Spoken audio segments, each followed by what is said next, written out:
How to use Lusha Chrome extension. So once you log into Lusha, you create your account here on the dashboard, you will see this option right here that says install extension, right? Or you'll see this suggested for you here, says install Lusha extension. I'm just going to go ahead and click on this. And this basically will redirect me to the Chrome Web Store. And it's been used by over 400,000 users. Come here, click on add to Chrome, and then just click on add extension.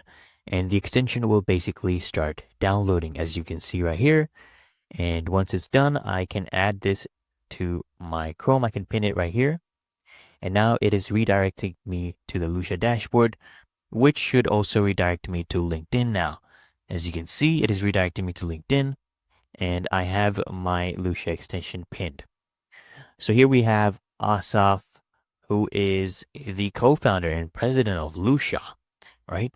As you can see, there's nothing here right now, but soon there will be an icon of Lusha that will pop up, which I can click on to get contact details, for example, for this person right here.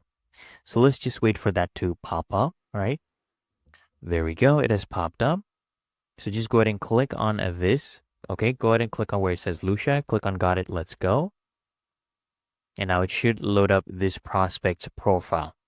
As you can see, I can see his email. I can copy this. I can add him to my list, right? I have a list here called Outreach. I can go ahead and save it to add him there. I can also go ahead and, add it to my CRM, my client relationship management platform. You can select whatever platform you want. We have Salesforce. They have HubSpot, Outreach, Pipedrive, Zoho, Bullhorn, a lot of different options. Select your platform, go in and save. You'll have to log in. And it's really that easy and simple. Go ahead and choose another person, and then you can do the same for those people as well.